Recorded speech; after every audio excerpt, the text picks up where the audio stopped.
If you are an Igbo man, you are an Igbo woman in this country, Nigeria, and you open your mouth and insult President Bola Ahmed Tinubu,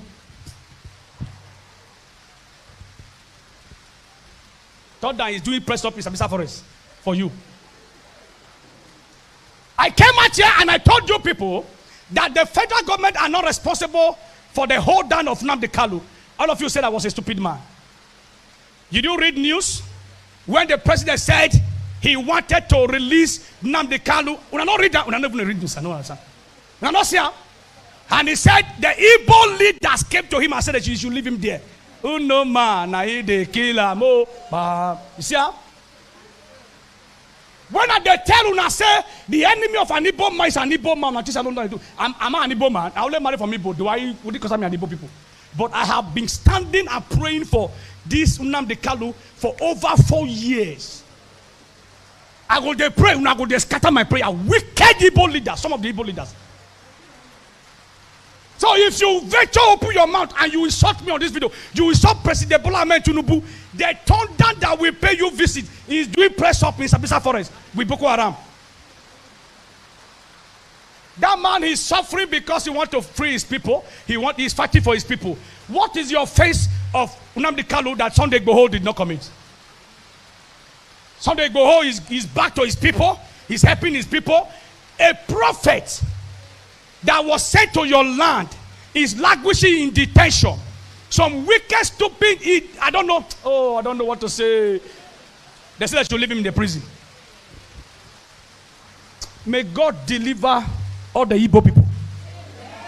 If you not like, make una wake up very soon. They go start to the portion for different states. We never see anything. I don't know what. If I open my mouth, I tell you what I see in the spirit. In the spirit, una break go correct. Igbo people. Very soon, all the states in Nigeria, they'll start to pursue now. Since you people cannot go and develop your region and fight for your leader.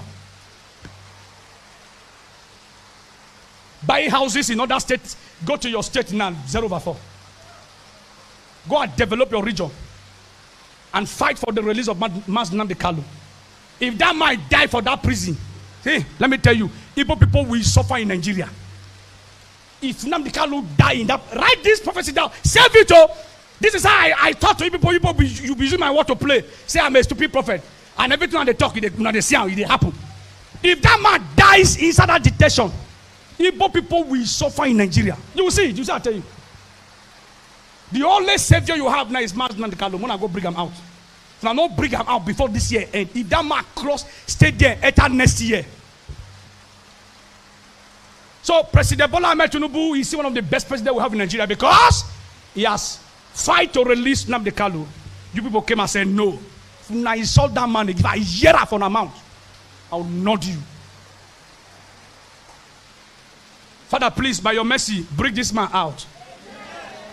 Touch the heart of those evil people. In fact, kill those evil people. Let them go arrest so that this man can come aside. Jesus' name.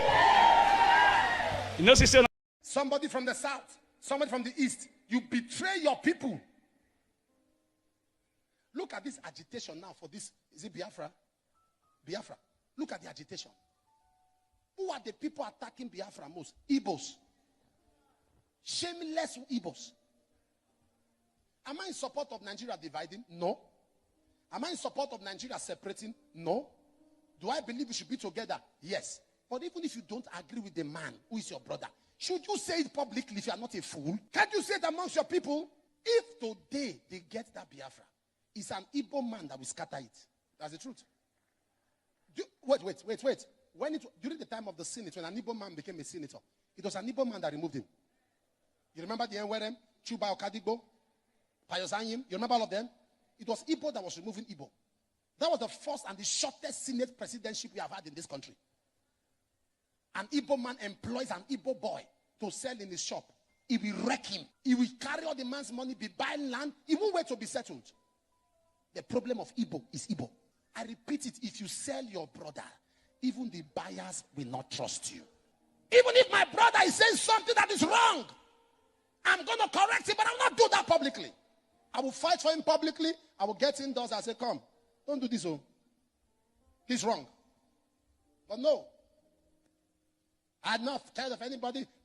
I stand for the truth. I stand for the truth. What stupid truth?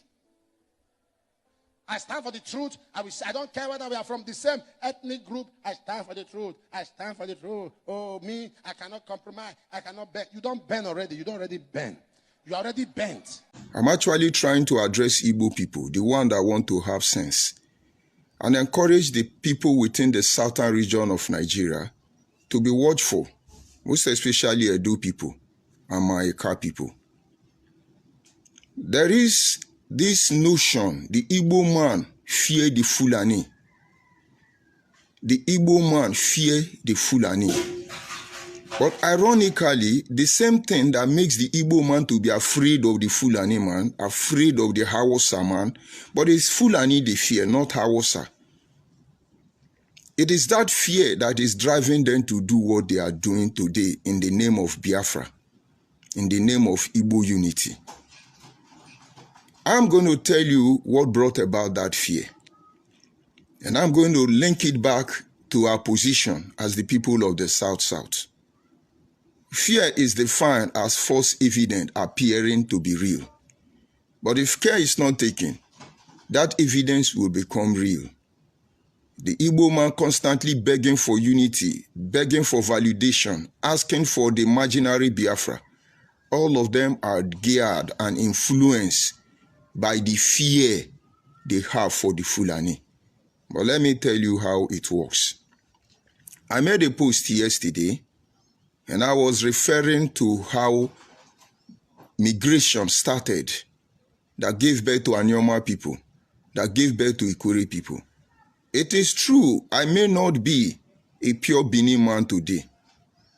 But when we left Benin, we took a part of Benin with us. And that is what has actually led us to be able to come back home. I was in a meeting, a high classified meeting of Ndigbo, chaired by the leader of Ohanese Ndigbo worldwide.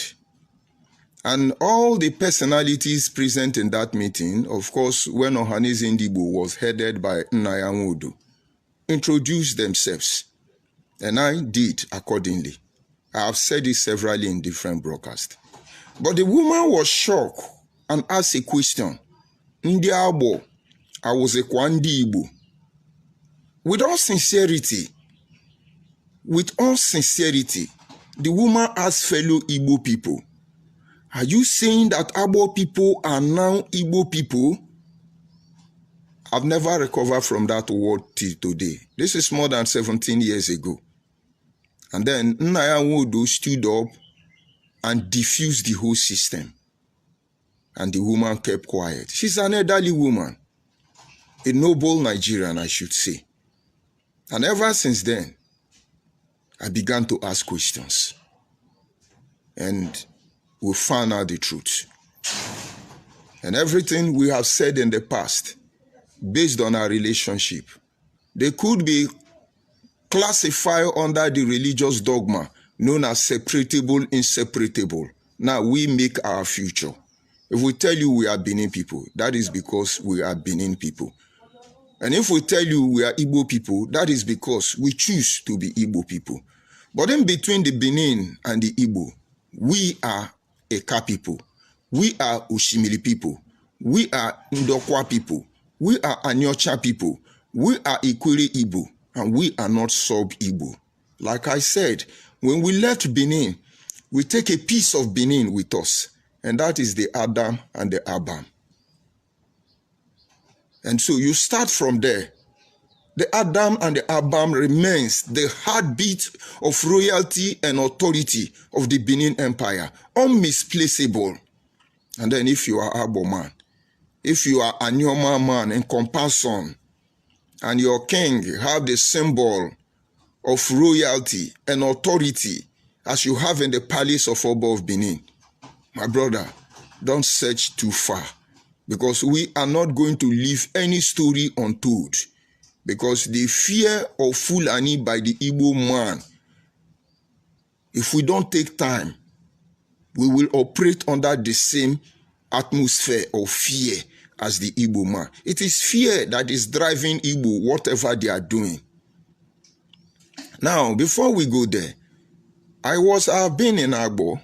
Welcome back, my people. I know we talk am say true for waiting John Suleiman talk about Igbo where they fight against themselves concerning Nnamdi Kanu matter. This na serious issue for the Igbo people and the whole country as well.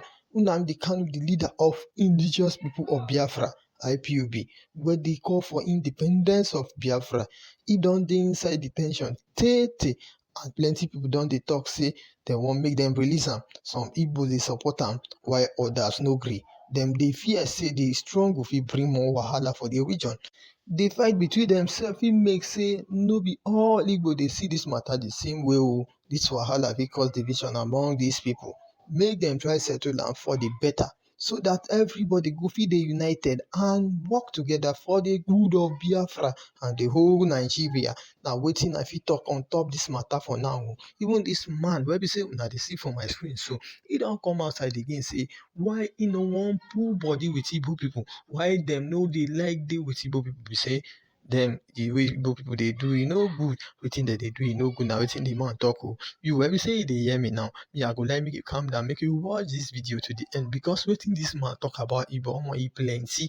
Make you calm down, watch this video to the end. But before you go continue this video, abeg na today be the first time wey be say they come across this our channel, abeg make you like our video, make you share our video and make you subscribe. Thank you. For some time now, and I've been asking questions. And yesterday, we actually look at how we left Benin. It was said that in the reign of Oba Oware,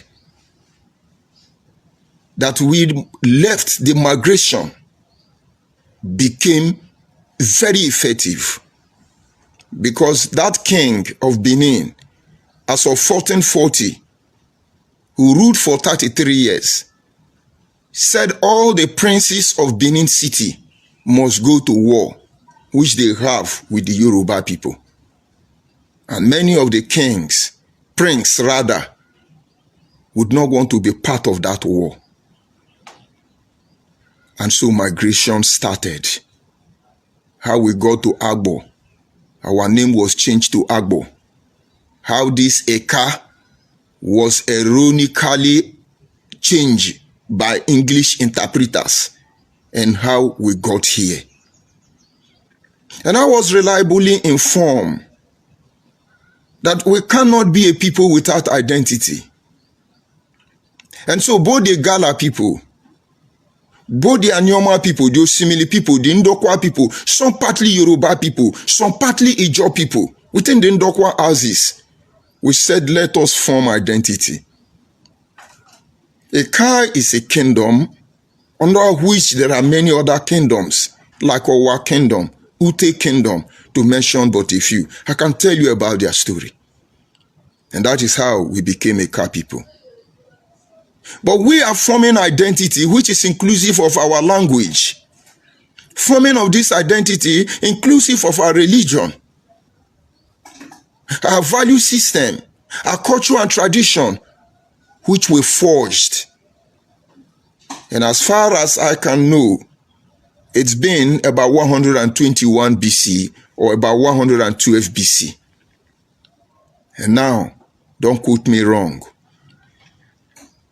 When I gave this brief history in my post yesterday, somebody from Benin called me immediately. I do not know the person. He said, this thing you said, it was not this Oba, it was that Oba. And this is the gap difference between the migration and the rest of it. And I had a very smooth, polite conversation with the brother. And then he explained so many things. And then I check it with what I have. I discovered that the dates written may not be in line with the original story. I noticed that the name of the king may not be the right king. And so maybe I missed it. But I ended the conversation with him and said, whatever the case may be, it is evidence that yes, we migrated from Benin. But this brought about issues of forming identity, which is simple. We loved the IGBOS, as you know today, and we have never hated them. Just that we hate the criminality of majority of the Igbo, supported by the few supposed progressive-minded Igbos. They are all accomplished in this journey until they prove otherwise. And based on this single fact that the colonial master came through them, giving us religion, which is Christianity, it was easy for us to switch to Igbo name when you begin to have religious Igbo name that we bear today. And of course, if you go back to the time we had affiliation with the Igbo people based on this religion affiliation, before our name began to change to the supposed Igbo name, you will discover that almost 99.9% of our ancestors never answered Igbo name. Time and dispensation happening to them all. And so people like Igumbo became Ikechukwu. People like Obaibina become Obi. People like Erabo become Chukuma. People like different names. But then, do not worry, because we are going to give you comprehensive detail of this history. It is only people who don't have history that forge history. And we can come out and tell you this today, tomorrow we'll tell you another. And so in the process of forming identity, we, the Eka people, took a part of Igbo language, supposedly, and took a part of Benin original language, and merged them together and create the Eka language you have today. Little wonder the Igbo will not understand us, except we use the Igbo fraction of it. And the Benin will still not understand us, except we use the Benin version of it. And so we became a different being entirely, and make no mistake about that. Eka is a recognized ethnic group within the concept and the idea of one Nigeria.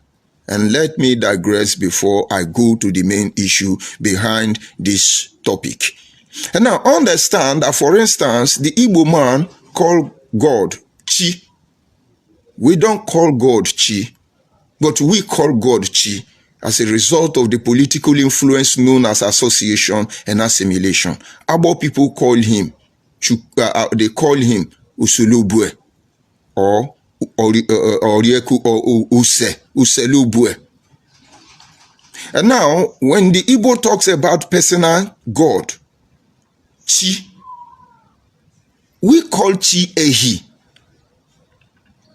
When Igbo man say Chinedu, we say Ehiedu, combination of Benin and Igbo. Igbo call man Nwoke. Abo people call man Okehe. Igbo people call woman Nwanye. Abo people call man Okpoho. I could go on and on and on, presenting the same language from two different tribes, and then we made it our own with some concussion of ideas from my brilliant ancestors, and that is why we are Abo people. And so when the Benin speaks, almost 75% of Abo people, they will understand Benin and speak Benin fluently, even without going to Benin. And then when Igbo man speak, almost 90% of Abo people will understand Igbo and speak Igbo, even when they did not go to Igbo land. But in the midst of it all, we are who we are. And respect this. It's a journey that has taken a very long time.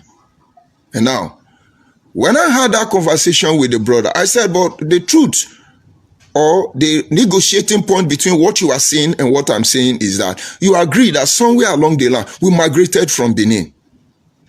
And I said, don't worry. That is enough for us. I will go and ask for that question.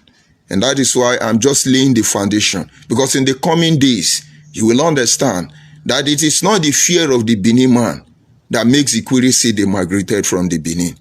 And it is certainly not the fear of Benin man that made Abo people say, or Anyoma people say, that they migrated from Benin.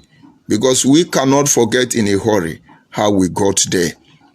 For so many reasons, the Igbos have claimed the historical, how do you call it, exploits of the Ekumeku warriors. But look closely. you will see the Ekumeku warriors are still being celebrated in Benin.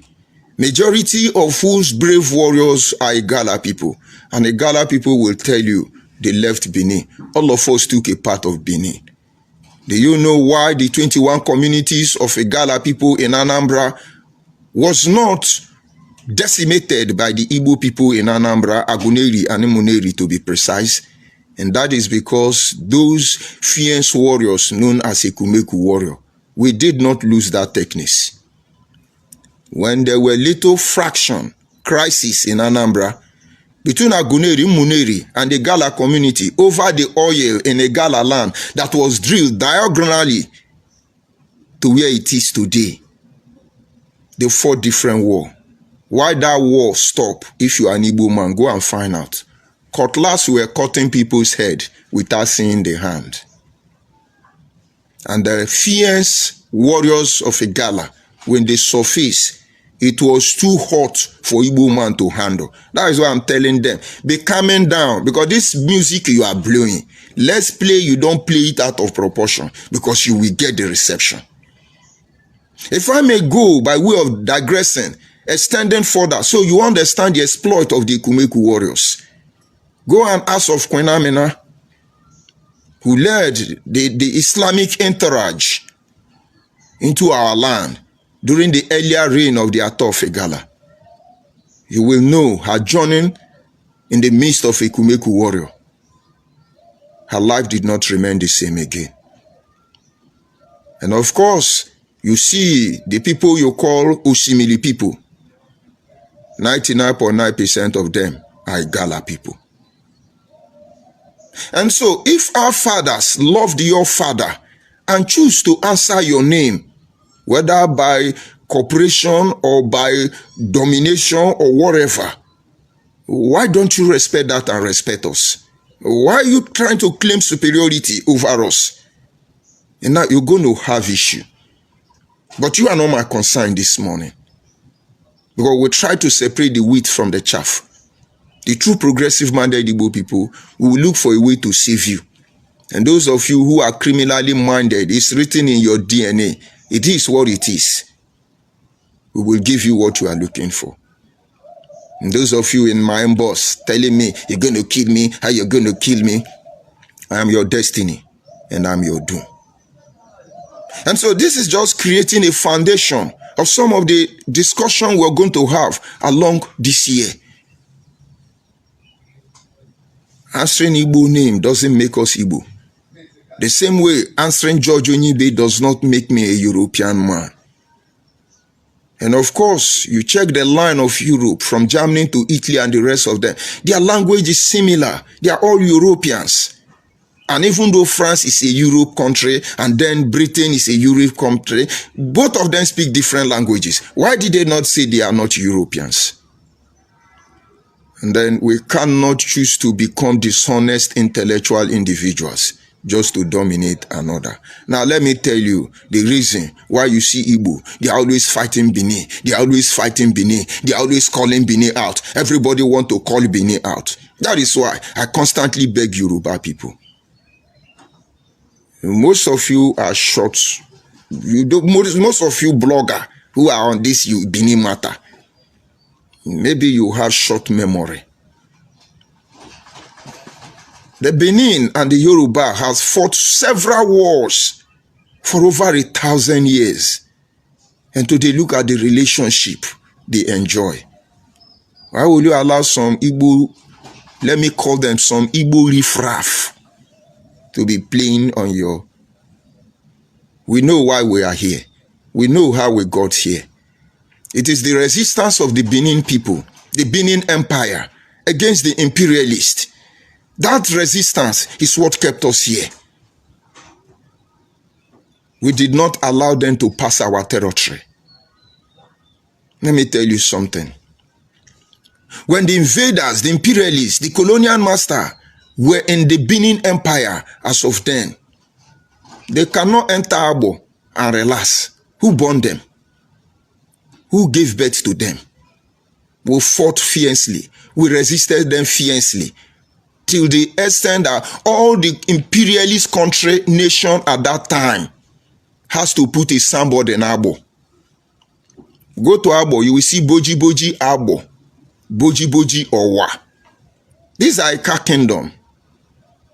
It was Oyibo that mounted signboard warning other colonial master or colonial criminal to be careful that this is a dangerous forest where our kingdom people hide, where Agbo people kingdom hide, all of them of Benin kingdom. Because to get to Benin from the east, you have to pass through us. And of course, you think you're going to come through Lagos, you should think again. Because the distance between the boundary of current-day Ondo State, Okada Town, to the Benin, Sakoba, and the rest of them, believe me, it's not a journey you will take by strolling without meeting the fierce warriors